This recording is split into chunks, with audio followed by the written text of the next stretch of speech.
Welcome. This is the research video for the Magical 30 Challenge.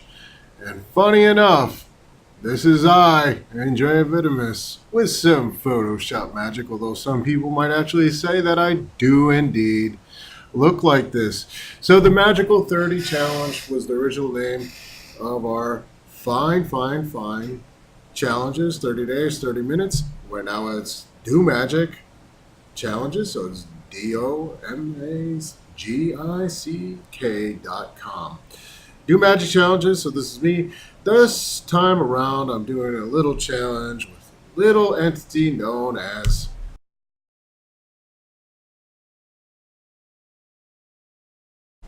Lucifer. Right? Lucifer isn't what people usually think. In my research, and I kind of talked about this in later day videos, Lucifer is often considered the light bringer, but he also has Saturn elements, as you can see by the skulls. So this is the first take on this ritual. This was actually my research ritual. I sat down with the candle and just meditated with the spirit using the N that you see in the picture, Renek Tasha Ulbaraka Meazda Edgar Lucifer. I just say it with a nice little accent there because it's funny, but that's how I actually usually do it in a ritual for some reason. We'll go over that in a second. This is a very simple ritual that I performed, and you could add the parts together, and later in this video we'll have the parts that we actually put together on the final ritual. And the point of this ritual was just to meditate, use the N to evoke into the candle Lucifer, to evoke Lucifer into the candle, and have a communication. This work was the starting work to provide a ritual to create enormous exponential success through illumination work, Lightbringer, and again, principal infernal power of air. So illumination work of a demonic nature for a fellow magician friend that I have, that the person had helped me out in previous times. So I was paying this person back, and this is the first setup. All of this was me meditating on the spirit and trying to ascertain how I should put together this ritual in the best possible fashion. So what happened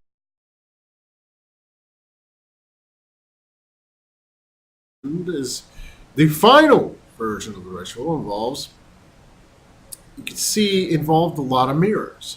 So the idea here, you can't really see it per se. The idea is that the light will reflect back multiple times with the mirrors onto the person who we're trying to do the illumination work for. This would force them to see their inner light in all directions and magnify their own inner light, so that way they could avoid the noise. Now, when we first sat down and I did the research, all I kept getting was all this noise and distractions. I didn't actually know what was going on in the person's life at that time. But after I did the first ritual, they confirmed that everything I got about all this noise, both spellcraft being thrown against them, about distractions, social distractions, all the distractions kind of taking away their success, was right on point. And so this light would magnify your inner light, your inner really spirit, to the point that it would shine out in all directions in reality and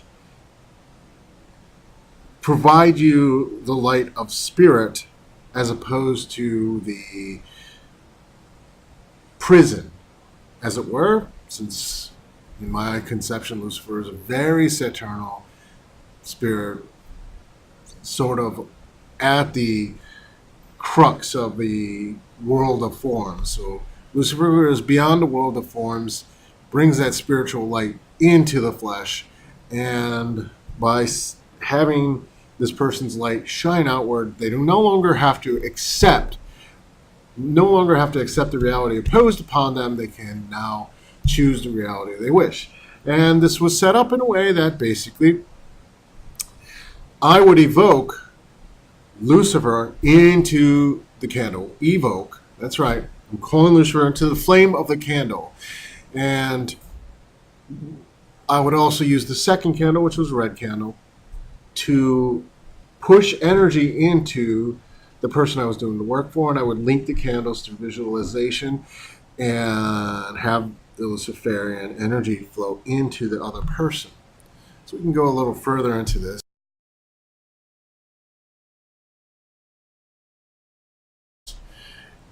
And what I would do is I would break down each day. I would start off by doing chakra work. This is just my kind of go-to, balancing, empowering myself, just making sure that I personally am okay. And usually at this point, because I sometimes have stressful work and stuff like that, I would do divination to make sure I'm ready for the work.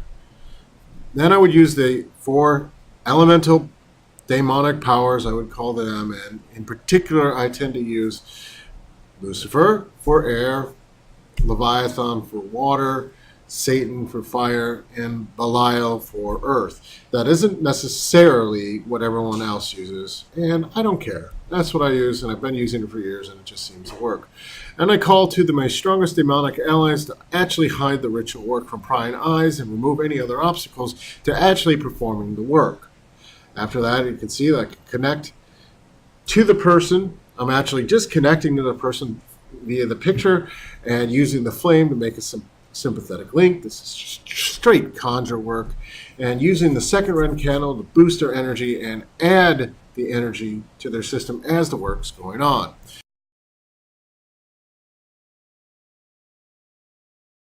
Usually if you're too tired from the magical work you're doing, or you're too tired from life, you're not going to be able to focus. So this is me pushing that energy into the person to really kind of make it so they can actually hear the spiritual message. So then basically I would repeat the N, which is a demonic mantra for Lucifer. It's commonly accepted. You can find it in many different books.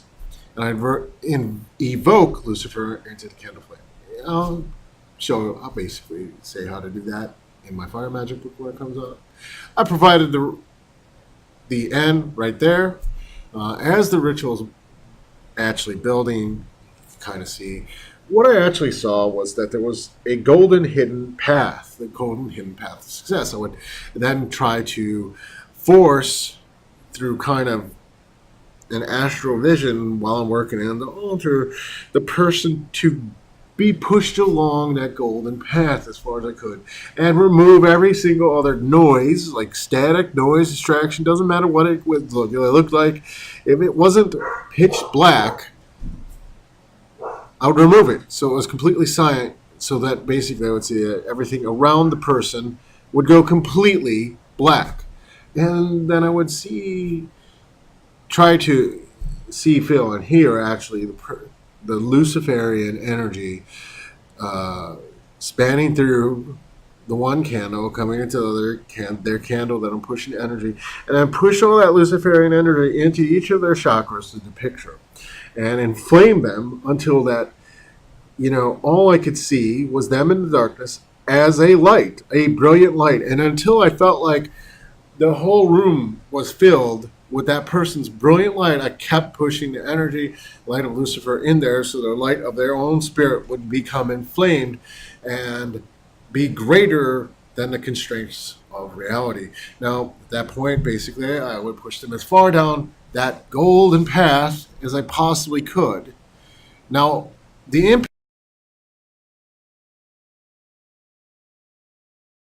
impact, of course, of doing this, I'll explain in a second. I would continue basically doing the same thing as I said. I just described this. I'll pull the candle flame, push it into them. Then when I felt like it was so brilliant and I moved them as far as I could possibly do, confirmed with divinations as I'm doing the ritual, I'd dismiss my allies, I'd dismiss Lucifer, I'd dismiss all the infernal kings, and I go do something else. Usually play video games. It's kind of a representation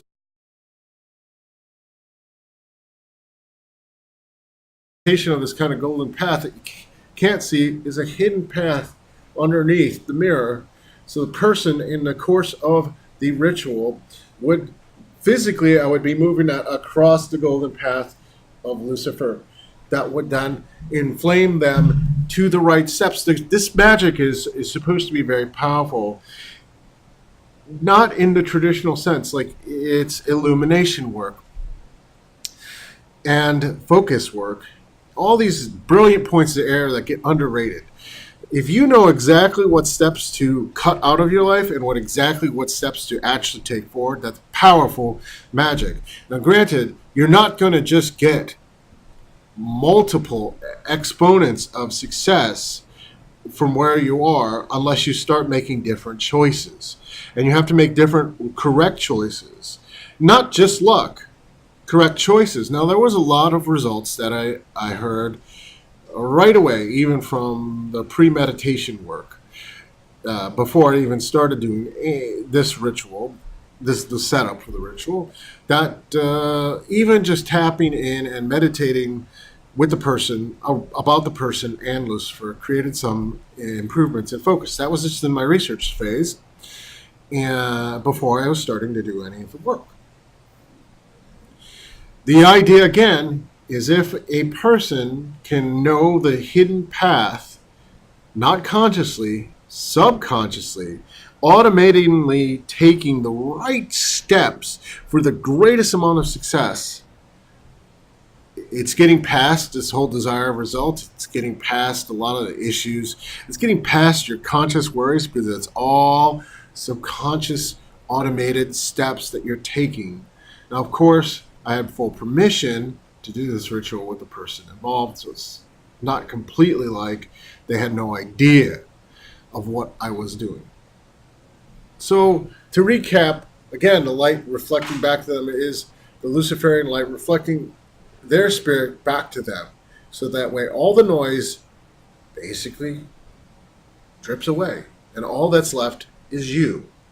You and the ability to choose different realities based on your spiritual power and your spirit and your intuition and your mind than what's presented to you. So if you have any questions